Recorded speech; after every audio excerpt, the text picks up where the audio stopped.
ఒక్కసారి అవకాశం అన్నటువంటి ఒక నినాదంతో జగన్మోహన్ రెడ్డి గారు ఈనాడు అధికారాన్ని పొందడం జరిగింది అనేది అందరికీ తెలిసిందే.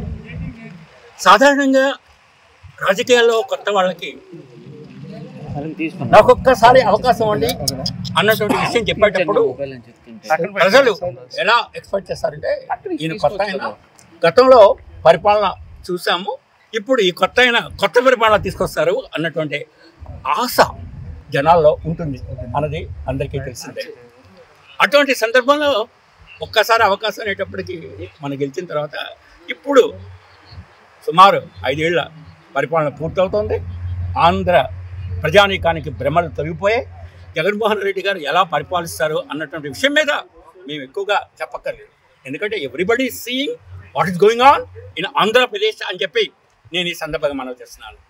And at the same time people ఏంటంటే గతంలో చంద్రబాబు నాయుడు ఏ విధంగా పరిపాలన చేశారు, అదేవిధంగా ఇప్పుడు జగన్మోహన్ రెడ్డి గారు ఎలా పరిపాలన చేస్తున్నారు, అటువంటి సందర్భంలో రేపు వచ్చే ఎన్నికల్లో మేము ఎట్లా ఓటేయాలి అన్నటువంటి విధానంలో కూడా చాలా వరకు ప్రజానీకం ఒక నిర్ణయానికి వచ్చారు అన్నటువంటిది అందరికీ తెలుసు అని చెప్పి నేను ఈ సందర్భాన్ని మనం చేస్తున్నాను.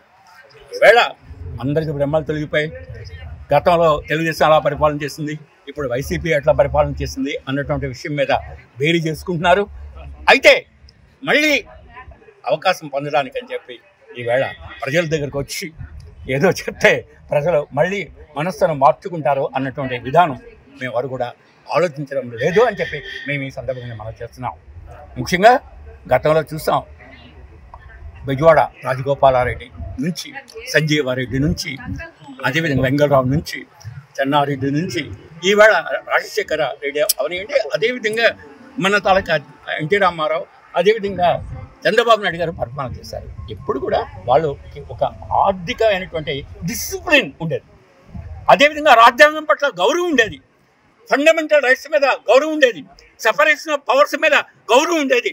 ప్రజల తాలూకా స్వేచ్ఛని ఎటువంటి పరిస్థితుల్లో కూడా మనం అణగార్చకూడదు, పత్రికలు తాలూకా స్వేచ్ఛని మనం అణగార్చకూడదు, ఎవ్రీథింగ్ పరిధుల్లోనే పనిచేయాలి అన్నటువంటి పరిపాలనలు జరిగాయి. అటువంటి మన సందర్భంలో మన వారి తాలూకా పరిపాలనలో ప్రతి విషయంలో కూడా ఏ విధంగా అణగదొక్కడం జరిగింది, ఏ విధంగా ఫండమెంటల్ రైట్స్ని దెబ్బతీయడం జరిగింది, పోలీసులను ఎట్లా ఉపయోగించడం జరిగింది, ఐఏఎస్లు ఐపీఎస్ల తాలూకా స్థాయిని ఏ విధంగా ఈవేళ దించారు అన్నటువంటి విషయం మీద కూడా ప్రతి ఒక్కరికి అవగతం అయిందని చెప్పి మేము ఈ సందర్భంగా మనం చేస్తాం.